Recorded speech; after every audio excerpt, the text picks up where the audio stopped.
And now, your local forecast. Welcome back to the forecast. This is a very special and very late episode. Today, we're testing out the new studio for the forecast. So hopefully it sounds just as good as the last 19 episodes. Just looks a lot better. Well, yeah, we're still figuring out. So for those of you watching, we're still figuring out how we want to set this all up. But currently this is like the standard set that we've built in the film studio. And we're rolling on the new cameras and it's got all the new lights. And I've already figured out I need more lights. There's always something else, isn't there? Yeah. But those that are listening, this will still be a podcast, but it's very much now a TV show. The production's like leveled up. Yeah, we were talking off camera before as to whether we keep wearing headphones, and I'm even thinking eventually, I love these microphones, but eventually like lav mics. So it's just us. Which one? What are they? You know, the little ones that sit on your collar? Oh, right, yeah. Yeah. Just in case we need to do some activities or something, we're not bunkered down. Absolutely. And also just, less clunky stuff. But if anybody that's watched Impulsive, we're using all the same gear. Yeah. So. Also, if there's any feedback, let us know. If the cameras feel weird or the angles or visually something's off, let us know. Yeah. Well, because you look at like the trajectory we took in the last room, it took us weeks before we started to get happy with the output. Oh, totally. And this already, I'm sort of looking, we've got a monitor to the side. And I'm looking Andrew's on that one. Yeah. I'm like, we could have fixed that. But hey, this is the start of the new iteration of the forecast, which will be basically a TV YouTube series. I would like to think this is almost like season 2. It wasn't an official break, but we did take a break. We had to take a break. Yes. So apologies to everybody that messaged. It's effectively been a month.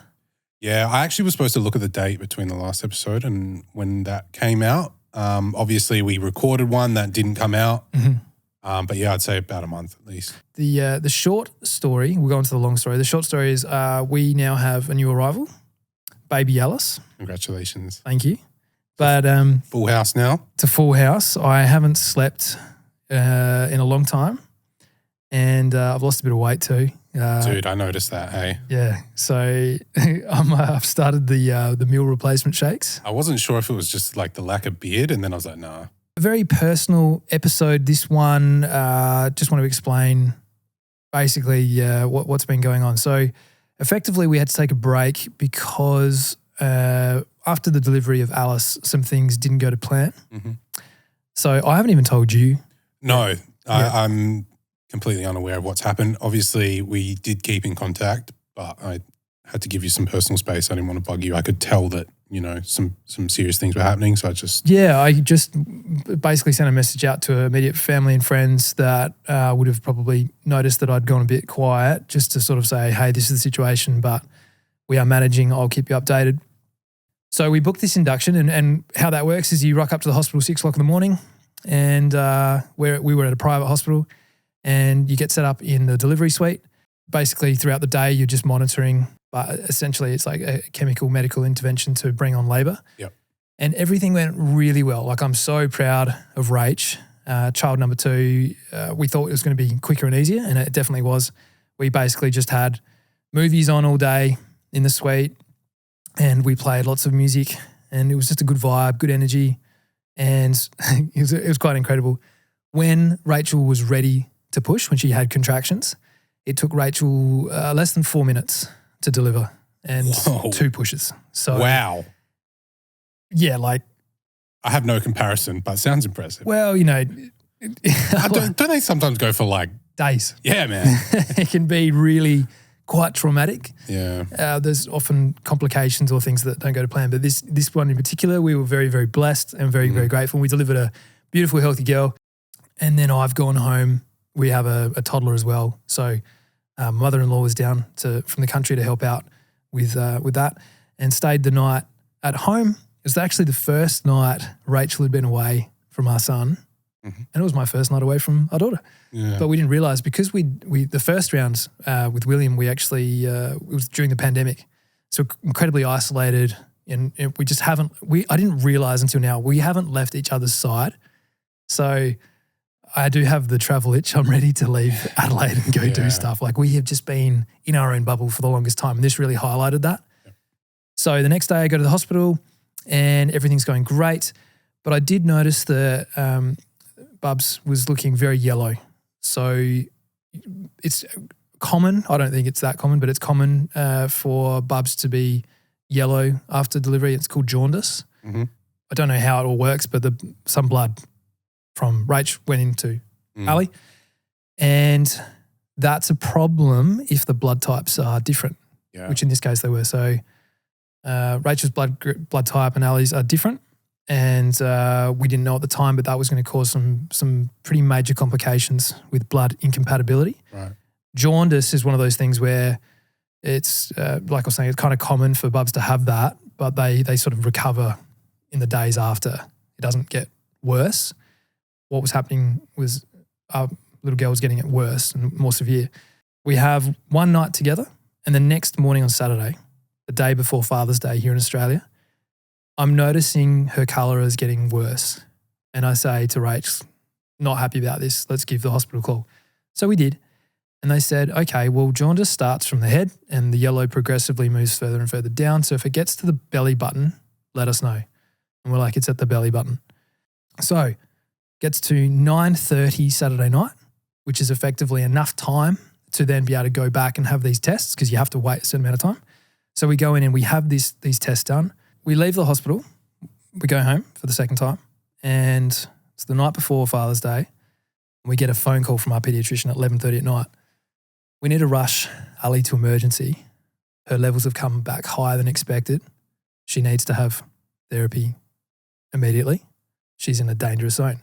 And I was working on my laptop at the time because I did want to hear the results. I wanted to make sure that we're all good. So I didn't go to bed. Yeah. How could you?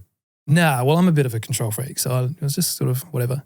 But the crazy thing is we're all sort of on the couch and we've got our Bubs and everything's fine. Mm. And then we all get in the car and I'm driving down Hindley Street, which is the strip of Adelaide at that time of night, which is like the worst time to be going through the city and there's all these young people going clubbing. And I was just thinking, wow, 8 years ago, very different story for me. You were on the outside of the car. As opposed to sitting in the car panicking, being like, I need to get to the hospital. On arrival, got the best park, got one of the freely available parks right out the front of emergency, which was great. We walk in, go to women's assessment and they say, no, you're not a client, you're not a patient of ours, so you need to go line up in emergency. And we're like, no, the story that we've been given is that you were meant to know that we were coming. This is, quite an emergency. Yeah. We're in an emergency here. So for anybody that's ever lined up at emergency, there's often like 50 people there. And we're now on this line. I'm starting to panic. Like we're on the phone to our pediatrician, updating her like, hey, this is where we're at. And she's like, no, that's not good enough. Yeah. We're like, well, do we jump the queue? She's like, no, don't do that. Yeah, because you'll piss them off. You're going to piss so many people off. Like just hold tight. Give it 15 minutes. Everybody's in masks too, but they could obviously see in my eyes. I start pleading with people in the line and I say, I'm so sorry. I say, excuse me, everyone. We have a 2-day-old girl. We've been told that she needs to be seen, see a specialist now. Are you happy for us to take your spot in line? And dude, some faith restored in humanity. Like everyone in that line was like, absolutely, come on through. I was so grateful. Yeah. And we did say to everybody, thank you so much. And there's these sick kids and stuff, but we just didn't know what was going on. Yeah. Anyway, we get to the front of the line and the triage nurse is looking at us like, she's watched. Yeah. And she goes, and we just start, we need to be here, whatever. Unleash. And she just goes, wait, I still need to finish the paperwork for the previous person. Just wait, just hold on. We're still on the phone to the pediatrician. She needs to get into therapy right now. Such and such is waiting for you. What is going on? We're like, we've got to the front of the queue, but we're not a patient of this hospital. So we got no urgent attention. We even gave Rachel's birth date instead of Ali's birthday when we were having to fill out all this stuff. And we're like, I understand that we had to fill out paperwork. I'm in shock zone, yeah. But I'm like, who cares about the paperwork? Let's just get her into the right, the ward, man. There's just more important things right now. So I understand, but at the time we were both absolutely peaking. Adrenaline would have been dude, through the roof. Yeah, absolutely. So we answered all the questions as best we could. Then we were taken away to a waiting room and waited for the specialist. Now, what felt like 20 minutes was probably 30 seconds, but we're just now in this room. I call the pediatrician now. It's not Rachel speaking to her. And I'm like, what is going on? We're being reassured that everything's going to be okay, especially now that we're in. But I was starting to get a bit agitated. So now we're just sitting there looking at each other. 3 hours ago, I'm sitting on the couch as we are right now. Healthy bubs. Good to go. MacBook out. Just like life's great. Fantastic. Now we're here. Nurse comes in and takes us up to the neonatal intensive care unit, and it's game on. They're like, right, they pull out. So it's called phototherapy. So effectively a way for when red blood cells are broken down in the liver, if the liver's not coping, there are other ways that you can metabolize. It's called bilirubin, and Ali had like really high levels, like super high levels. So they put out, it's called phototherapy. So similar how we're sitting under lights now, they pull out ultraviolet lights and a blanket that looks like Avatar. You know the tail on Avatar, all the creatures, and it's like all fiber optic? Yeah. Yeah, it's like a fiber optic pad. It's all bright blue. So they put Ali on this pad. We're also with other really sick kids, which is super confronting. Like we've just gone from 0 to 100. Probably one of the worst. Like a hospital is bad enough, and the last place you want to be is like ECU, and then the pediatric ward is like. It's now 2:00 in the morning, right? So I'm getting all this paperwork and it's just hectic. Like the only section of the paperwork that I really needed to worry about was they wanted to start with, it's like a blood plasma. So Rach and I just, all of a sudden we're ushered up to this room, the next level up from where Bubs is. And we're just sitting there and we're looking at each other like, what the fuck just happened? How did we end up here? So we obviously didn't sleep, but we just sort of sat I was going to say, you couldn't, right? Nah, so wide. And again, we don't need to go into like, this is a music podcast, whatever, entertainment podcast, but it's good for you to know a bit of my backstory. I don't need to go full medical on what was occurring, but her levels were almost high enough that it gets to an exchange level. So there's like a brain-blood barrier. I don't understand this fully again because I was getting all this information in the early hours. In the peak of shock and adrenaline, like you're not digesting that. And you don't want to Google jaundice severe jaundice because the results are bad. But effectively, if it becomes toxic, right, if your body can't eliminate this bilirubin stuff. So it can cause deafness, blindness, all sorts of issues with the brain. So we're like, we've got to get this level down. It came down. Fantastic. So now it's like a monitoring thing. So she's still in intensive care having all this monitoring and phototherapy. And then what they need to do is they needed to wean her off that.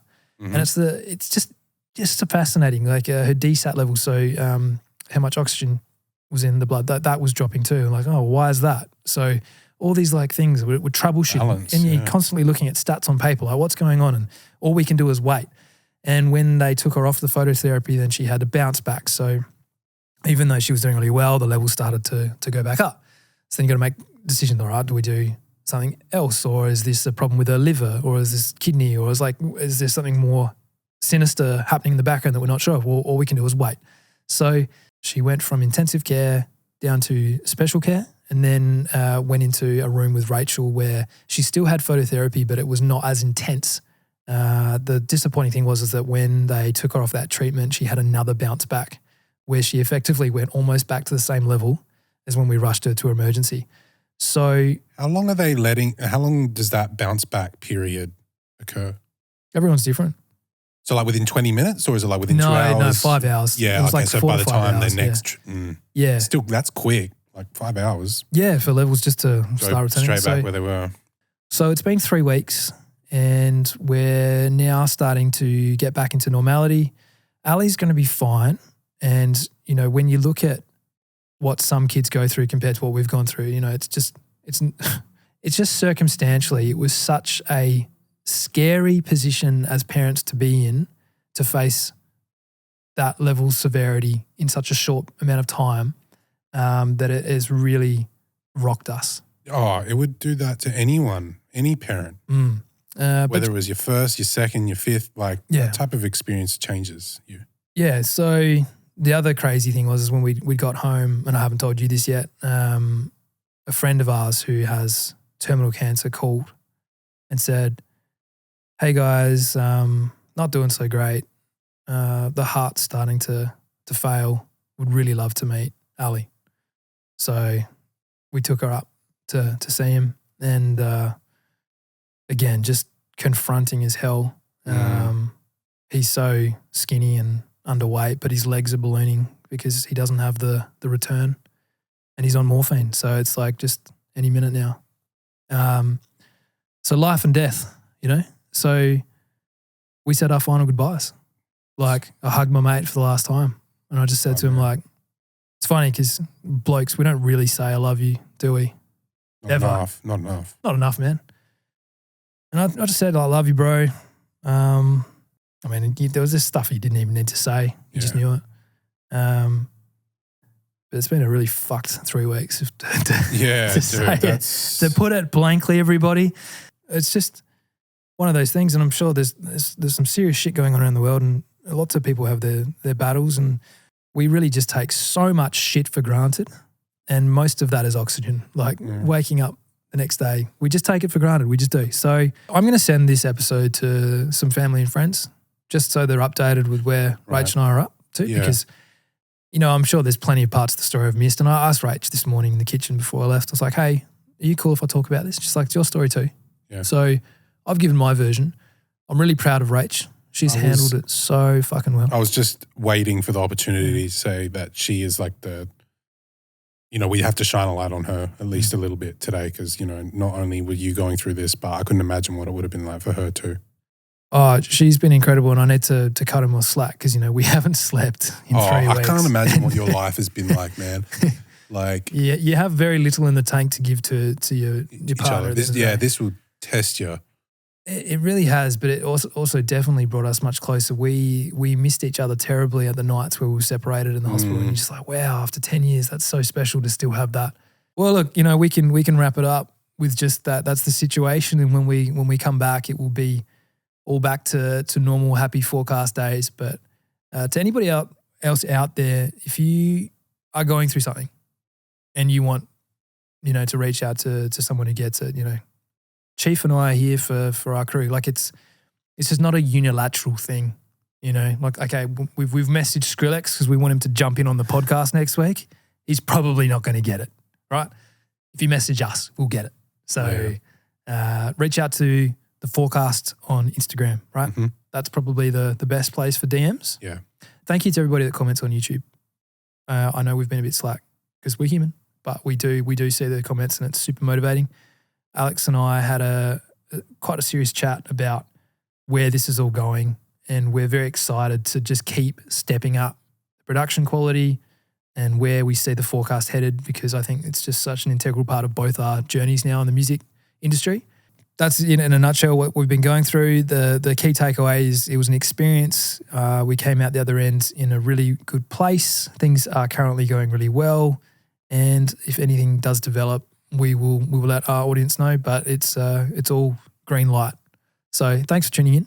Thank you, Alex, the Chief, the Don, for giving me some airtime today to explain what's been happening. It's been quite cathartic, I think. Yeah. And stay tuned. All right. See you later.